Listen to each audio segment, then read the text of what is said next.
सुधांशु त्रिवेदी भी हमारे साथ जुड़ गए हैं, भारतीय जनता पार्टी के सांसद है, वरिष्ठ प्रवक्ता है।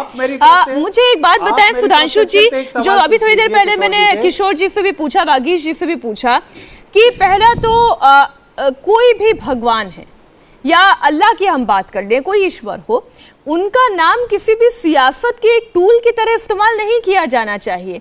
अगर आजान दी जा रही है और जो सदियों से दी जा रही है, वहां पर अगर कहीं कानून का उल्लंघन हो रहा है तो उस पर कानूनी कार्रवाई की जाए, डेसिबल से ज्यादा जहां बजाई जाए वहां पर इसके खिलाफ कानूनी कार्रवाई हो। लेकिन उसके विरोध में ये धमकी दे देना कि हम भाई मस्जिदों के सामने जाकर हनुमान चालीसा का पाठ करेंगे, ये कोरी सियासत नजर आती है।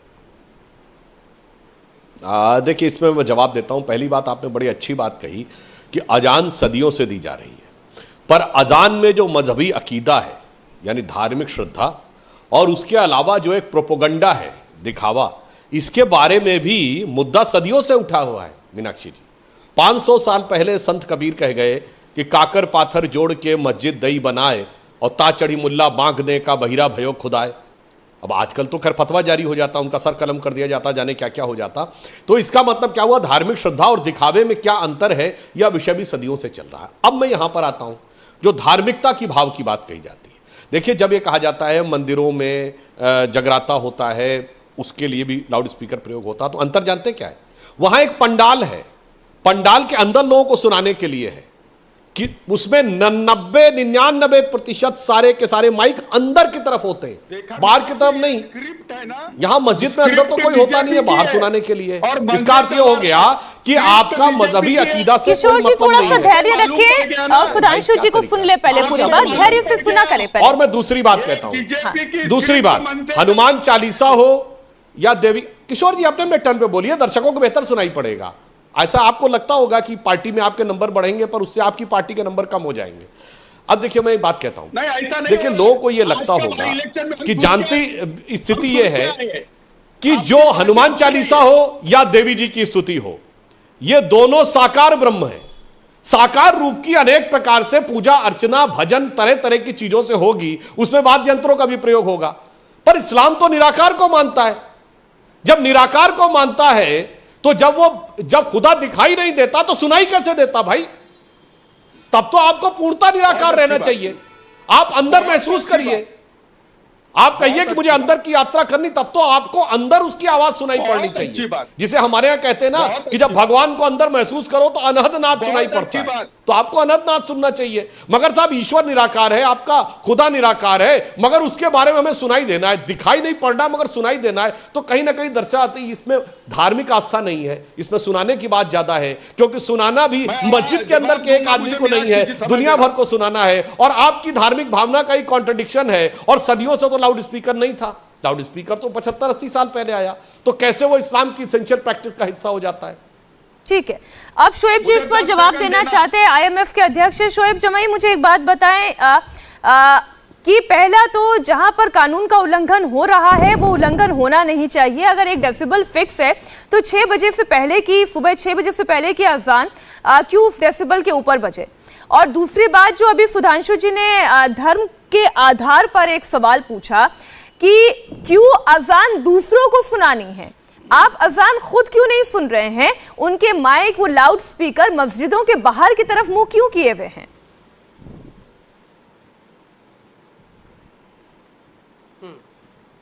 देखिए, पहली बात तो मीनाक्षी जी, ये तय होना चाहिए कि जब हम संविधान और कानून की बात करते हैं तो फिर आस्था की बात नहीं आएगी वहाँ पे। तो हमारा संविधान ये कहता है कि सबको मजहबी इजाज़त है और सुप्रीम कोर्ट का एक ऑर्डर है। मैं इस पर बिल्कुल भी कॉन्ट्रडिक्शन नहीं करना चाहूँगा कि जो 10 बजे से लेकर सुबह 6 बजे तक उसका पालन होना चाहिए, और दिन में जितनी भी अजानें होती उसमें जो डेसिबल लिमिट को सुप्रीम कोर्ट ने कहा उसका भी पालन होना चाहिए। और ये पालन कराने की जिम्मेदारी स्थानीय प्रशासन और स्थानीय पुलिस की है, और वो इस बात को सुनिश्चित करे किसी पार्टी गुंडों या फिर किसी असामाजिक तत्व को अपने हाथ में कानून लेने की इजाज़त नहीं है कि हम बंद करवा देंगे, हम उतरवा देंगे, ये करवा देंगे। इससे समाज में वैमनस्य और एक जो है यहाँ से नफरत पैदा होती है। ये बात तो आपकी बिल्कुल जायज़ है, लेकिन ये बड़ा एक डायलेमा है लोगों में कि बड़ी अजीब सुविधावादी एक काम करते हैं कि जब संविधान की बात होती है तो कहते हैं अरे आप तो अपनी आस्था मान रहे, संविधान क्यों नहीं मानते। और जब हम कहते हैं कि भाई सुप्रीम कोर्ट का ये ऑर्डर है, यही मानना चाहिए, तो पहुंच जाते कि नहीं आपकी आस्था में तो ऐसा नहीं है, कहाँ है लॉर्ड स्पीकर इस्लाम में। अरे भाई पहले ये तय कर लीजिए कि आप कानून की बात करेंगे या इस्लाम की आस्था की बात करेंगे। इस्लाम की आस्था में तो ये भी है कि यहाँ से कि सर कलम कर देना चाहिए, जो यहाँ से बलात्कारी हो करिएगा। इस्लाम की आस्था में तो ये भी है कि जो चोरी करता है उसका हाथ काट देना चाहिए, कटवाइए। ऐसा तो हमारे देश के संविधान में नहीं है, इसका एक अपना यहाँ से जुरिस्प्रूडेंस है।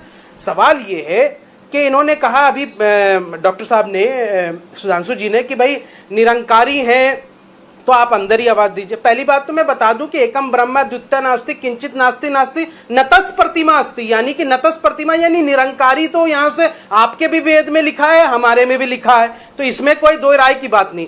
रही बात की call to prayer, call to prayer का कॉन्सेप्ट ये होता है कि लोगों को बुलाना। अब कैसे बुलाना है, कितनी देर से बुलाना है, ये बाय द टाइम इवॉल्व हुआ। जब नहीं थी यहां से उसकी कोई स्पीकर या डेसिबल सिस्टम या फिजिक्स का ये इन्वेंशन नहीं हुआ, तो लोगों ने नगाड़ों से बुलाया, लोगों ने जोर जोर से जाके बुलाया, डंडा ये ढम ढम पीट के बुलाया कि ज्यादा दूर तक आवाज पहुंचे। भाई हजरत बिलाल ने तो ऐसे ही बुलाया ना, ये आप देख लीजिए। इस्लाम जब इन्वेंशन हुआ फिजिक्स का, जब न्यू टेक्नोलॉजी आई, तो लोगों ने कॉल टू प्रेयर, यानी जो मकसद है लोगों को बुलाना मस्जिद की तरफ सर्टेन टाइम में, क्योंकि बदलती रहती है वक्त हमेशा, नमाज का 5 मिनट कभी 10 मिनट, तो ये मकसद से इसका इस्तेमाल किया गया। अब इन्होंने तीसरी बात कही, भाई हमारे में तो जगराते करना और हनुमान चालीसा के लिए वाद्य यंत्र जरूरी है, तो जब आपके यहाँ जरूरी है तो हमारे यहाँ भी जरूरी है। अजान एक अलग चीज है, जो कॉल टू प्रेयर है, जिसके लिए माइक का इस्तेमाल किया जाता है, वो 5 मिनट का है, लेकिन उसके बाद जो आधे घंटे तक जो नमाज होती है उसमें तो कभी माइक का इस्तेमाल नहीं किया जाता। कभी आपने सुना कि यहाँ से नमाज जो है यहाँ से वाद्य यंत्र या किसी माइक से हो रहा? नेवर। पूरा वो मस्जिद के अंदर ही उसकी स्पीकर होते हैं, 3 4 5 स्पीकर जो मस्जिद के अंदर लगे हुए होते हैं, उसी में सिर्फ नमाजी ही सुनते हैं जो अजान हो रही है, जो बयान।